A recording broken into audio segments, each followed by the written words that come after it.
Hey everybody, Tammi C. Walker, the owner of Dreams Are a Reality. I created this channel to provide light and love. How you all doing? I'm doing good. Doing good. All right, I'm just going to jump right in. This is what happens when you focus on yourself. So before I get started with all of that, I want to talk about rejection and how it can make some of us feel. But when you focus on yourself, that will soften the blow of rejection. Hit that like button, hit subscribe. Thank you, new subscribers. You all are coming through. I haven't been able to do a video. I was a little under the weather again. I won't even complain today about what's going on because stuff is going on for us all, and complaining is not making it any better. It's just really magnifying the problem, but it's nothing major for me. It's all good. Alrighty, you all. Okay, so let's just say that you have been rejected. Let's start with a job. You know you should have gotten that job. You've been on these interviews, and like they're saying these days, you go on like 4 or 5 interviews and you just really feel like you have the job. Catching a nasty glare here, still there somewhat. And then they pick somebody else. And that can leave, some people really feeling down, especially if you are out of work and you really need that job. It's something about having a job already and interviewing. You have more leverage because you still got your income. You still have a job. You feel empowered. But when you're out of work, it can be a desperation kicking in. So first things first, and some of this I got from ChatGPT. I agree, but not with some of it. Be bummed out, vent, journal. I do agree with that. But personally, I don't do that wallowing shit. That stuff don't work for me. So let me just be the only way I know how to be. Some of you maybe have the capacity where you can wallow for 2 or 3 weeks. The way my life set up, I don't really have room to do that. So for me personally, wallowing doesn't serve me well. I give myself 24, 48 hours, honestly, to feel some type of way deeply about something. I'm not saying I still don't feel sad about it. Like, I got a situation right now. It's still bothering me.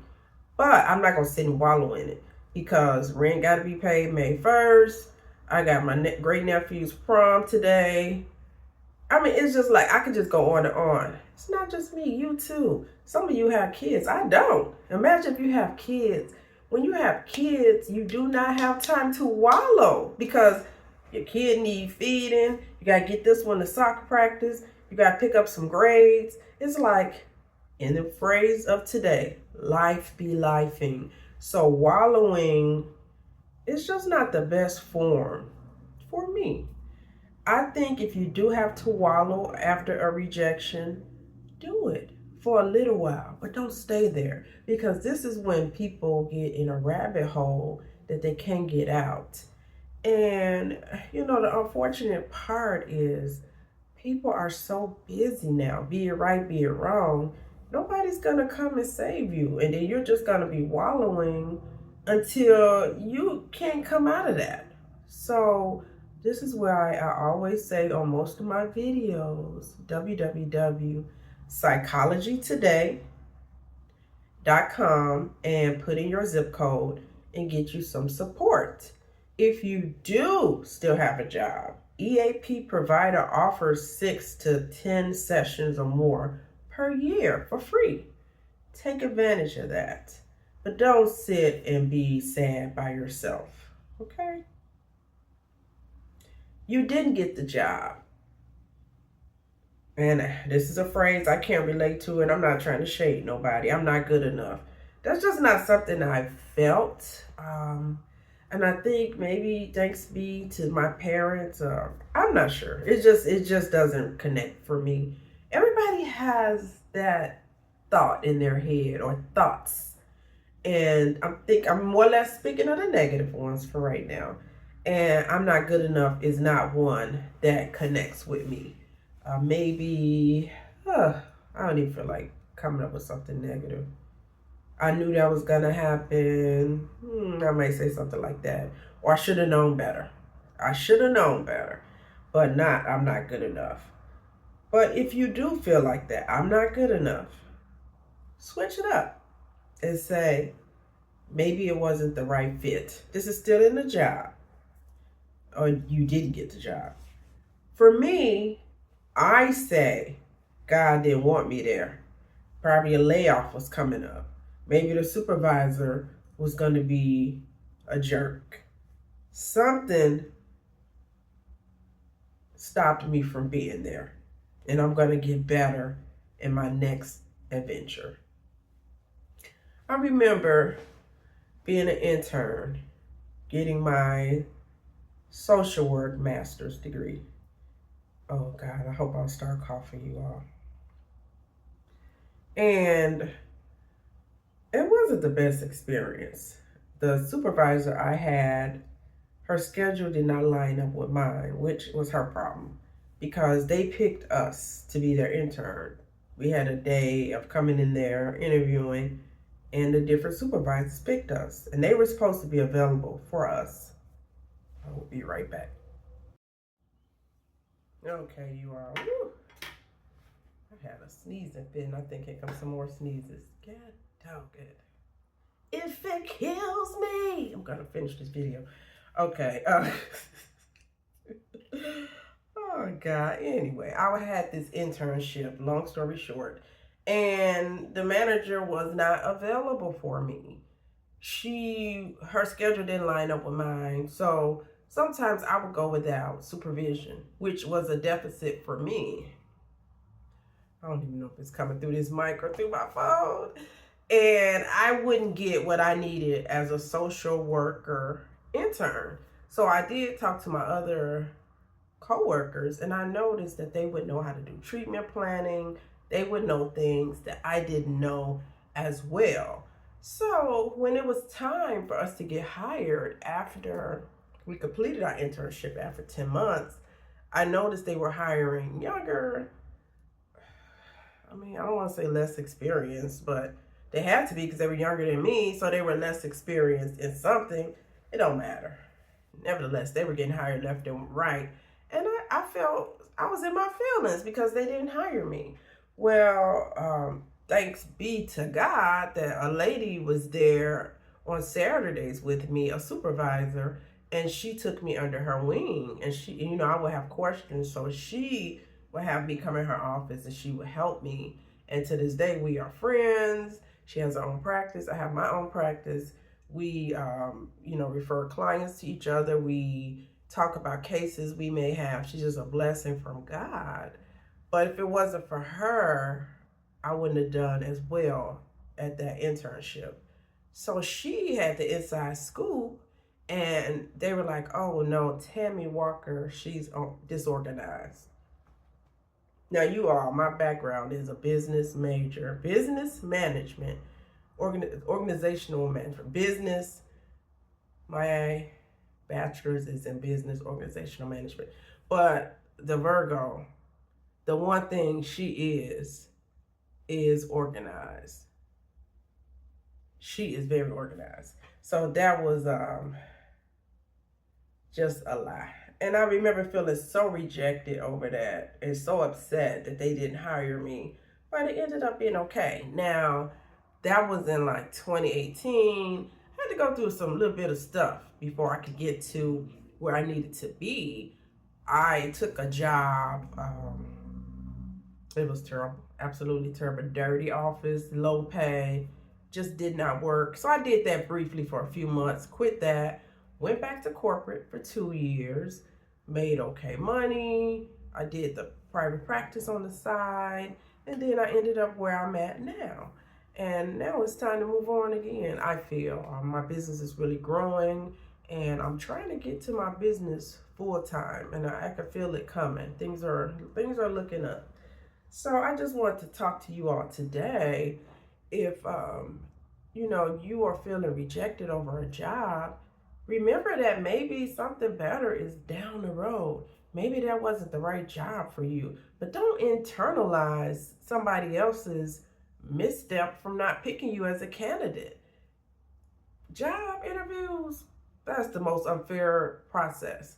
They may not like you because one eyelash is longer than the other. They may not like you because you have short hair. They may not like you because you're taller than them. They may not like, don't get me started on the reasons why they won't like you. And I'm not going to go there today because anything can fly out this mouth the way I'm feeling these days. Anything. You can't internalize that because you could be highly qualified for a job, but if that person is having a bad day, they had a bad experience with an African American woman, and they see me, they may not hire me over that. There are stereotypes about African American women, especially with short hair. We're angry, all this foolishness. It's utter foolishness. But these things go on. And I don't let that affect me. So listen, you all, go through my 700 videos if you want. You got to be sure about who you are at all given times. If you don't have confidence in yourself, you're going to stay triggered by all these scenarios. And a job loss or being rejected or overlooked for a job is one thing that would trigger you. So you got to build up your, what am I trying to say, confidence. And this is why you got to choose yourself. You don't wait to be chosen, you choose yourself. And when you don't get the job, you say, oh, it's 10,000 more of those. Oh, somebody great picked me. And you stand on that. And I know that's hard when you're out of money. I know that's hard when you need a job. But please, don't ever forget about contracting. That's my standby. If I ever feel like I'm out of work, I'm going to contract agencies. Your girl here can type 80 words per minute. I always have a job. And like I told somebody, I'm never ashamed to pour a cup of coffee. People are like, I'm not pouring nobody coffee. You like black? Do you like cream? Do you like French vanilla? What you like? I mean, it doesn't matter. You come to my house, I'll make you a cup of coffee. I'm never too high to do what I need to do to make my money. So what about the romance rejection? I know that hurts you all. It really does. So when somebody rejects you romantically, you respect their no. And we take that personal, don't we? Like, why did that happen to me? How could he reject me? I'm educated. I'm pretty. I was so kind. I did all these things for him. I did all this stuff for her. And I think we get really caught up in that. So what we have to remember is, just because you gave somebody money, just because you bought that lady a lot of gifts, just because you helped that guy with his kids, that don't mean he appreciated it. We all have autonomy to pick and choose what we want. And think about what I just said. You gave money, you bought gifts, you helped him with his kids. Sometimes we do too much. I can't believe he did that to me. I was there for him. I did this, I did that, I did this, I did. Why? Why did you do all that? Why did you do all that? Maybe we give people too much of the benefit of the doubt, and they need more doubt. And here's a second piece. If that's from the pits of your heart and that's who you are, you can't chuck it up as a loss. You just gotta, well, you can. And you just gotta say, I did that from the depths of my heart, and it's over. Because when I give somebody my all and they give me their butt to kiss, okay, it's over. You know, I'm not gonna do nothing else for them. I'm good. How many times somebody gotta show you who they are? We gotta take responsibility. And I know, I do know this. Some relationships, it's like a drug. It's like an addiction. And you keep going back. And they're not good for you, but you keep going back. It's a bad cycle. I've been in it before. It's a bad cycle. You feel like something's off with you, because it is. And it's like that trauma is something you're trying to feed, something from childhood. It is. And I get so sick of hearing about that. It's from childhood. It's from childhood. But it is. It really is. It's something you're trying to feed up under there. And you keep going back to that person knowing they don't need you, mean you any good. But that's when you do need therapy every week. Every week. And it's not just therapy. Sometimes you got to keep something in your ear. Affirmations. Me today, gospel music. I played about 4 gospel songs, and I had to remind myself of who I am. And I'm going to always choose myself. And now I'm going to jump over to something else, and I'm going to end because I'm scared I'm going to start coughing this season. But the climate we're in, you believers that's listening to me, I'm getting a little weary with some of you all. He doing this and he doing, who? Who is he? If you believe in God, there is no buts in God. We giving man too much power over us. It's really disturbing. No, I'm not naive. No, I know things can happen. But whose report are you going to believe? And I know, I'm just going to be transparent today. I know I survived cancer twice. So my faith is a little bit different than some of you all's. I know that. I'm not trying to put you down because everybody had their thing. But God did some stuff for me that I couldn't do. And he saved my mother before. My mother was so sick. My mother was in the hospital for 30 days. And I didn't think she was going to make it. But the next day we came back, my mother looked like a different person. Like talking to us like everything was fine. That was God.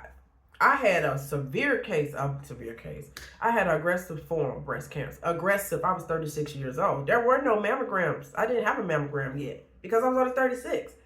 Because of God, I'm here with you. It's almost 20 years later. I'm still here. So whose report are you going to believe? You got to choose yourself. And if you do believe in God, you choose God, not man. So we got to remember that, even with a job, even with a lover. I'm not saying I don't feel the same stuff you all feel. Like I said, I'm dealing with a situation right now, but it's not going to stop me from servicing my clients. It's not going to stop me from going to work today, even though I don't want to, but I got to go. You know what I'm saying? I don't have to, but yeah, that's another story, another video. I'm just saying, choose yourself, choose yourself, choose yourself. You owe it to yourself. It's a sad day when the dog won't wag his own tail. And I know that's not my viewers. I got to get out of here. I got to go to work. I just want to leave you with that. You are all right. You are more than enough. You're going to get that job. And you will get the person you're supposed to be with. But focus on yourself for right now. Do what's fun. Go get you something to eat. Go walk around. Go spend time with your loved ones. Little people in the family. Kids make you happy. If you have a pet, rub your pet. Spend more time in mindfulness, paying attention to what you're doing. Have a meal with a good friend. I gotta go, you all. God bless you all. Drop me comments. Bye.